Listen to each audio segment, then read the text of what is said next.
विश्वास। पति पत्नी का रिश्ता विश्वास की नाजुक डोर से जुड़ा है। राहुल और आरती में बहुत गहरा प्यार है। दोनों की शादी को 5 साल हो चुके हैं, लेकिन उनकी जिंदगी अभी भी अधूरी सी है क्योंकि इनके कोई बच्चा नहीं है। फिर भी इन्हें विश्वास है कि इस साल इन्हें बच्चा हो जाएगा। दोनों के बीच इतना प्यार है कि ये एक दूसरे के बिना बिल्कुल नहीं रह सकते। बच्चा ना होने की वजह से राहुल के माँ बाप आरती को कभी कभी ताने मार देते हैं और आरती भी सुन लेती है क्योंकि उसे यकीन है कि उसे बच्चा जरूर होगा। यूं ही समय बीतता चला गया और एक दिन जब राहुल ऑफिस से घर आ रहा था तो उसने आरती को बाजार किसी दूसरे मर्द के साथ देखा। आरती और वो व्यक्ति बहुत खुश लग रहे थे और ऐसा लग रहा था कि वे दोनों एक दूसरे को काफी वक्त से जानते हों। राहुल घर आ गया और फिर थोड़ी देर बाद आरती भी आ गई। आरती के आते ही राहुल ने उससे पूछा, आरती कहाँ गई थी? आरती ने हंसते हुए कहा, मैं बाजार गई थी, घर का कुछ सामान लाना था। ये सुनकर राहुल को थोड़ा गुस्सा आया, लेकिन उसने आरती को कुछ नहीं कहा। उसके बाद राहुल ने आरती को कई बार वही आदमी के साथ अलग अलग जगहों पर देखा और एक दिन राहुल ने देखा कि वो आदमी आरती को घर तक छोड़ने आया था। आरती उसके साथ बहुत खुश लग रही थी। उस व्यक्ति ने आरती को घर के बाहर छोड़ा और फिर चला गया।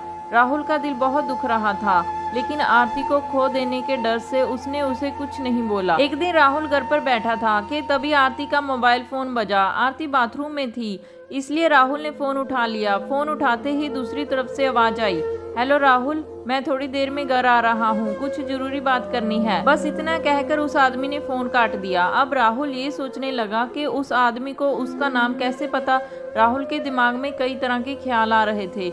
राहुल को लगा कि शायद ये वो आदमी है जिसके साथ आरती अक्सर घूमती है।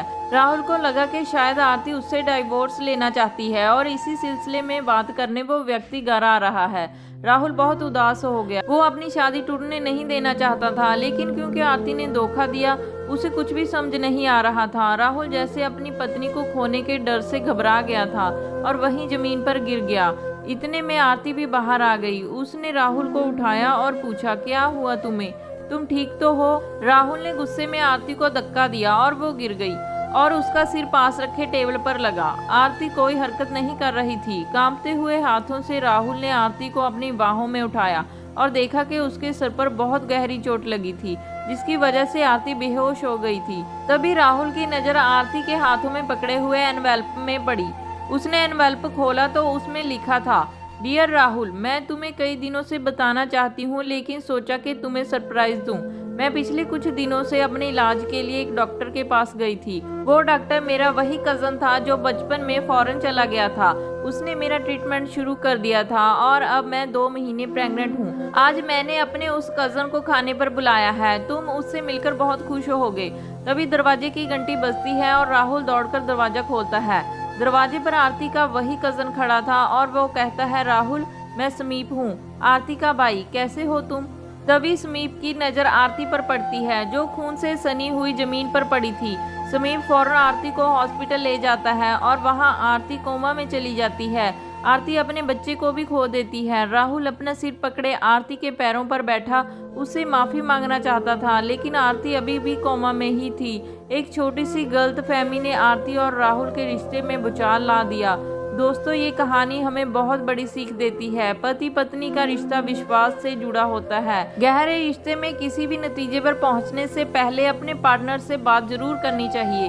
खामियां हम सब में होती हैं, लेकिन अपने पार्टनर पर इल्जाम लगाने से पहले अच्छे से जांच लें और सबसे जरूरी उससे खुलकर बात करें। आप जो देखते हैं या सुनते हैं वो जरूरी नहीं कि सच हो।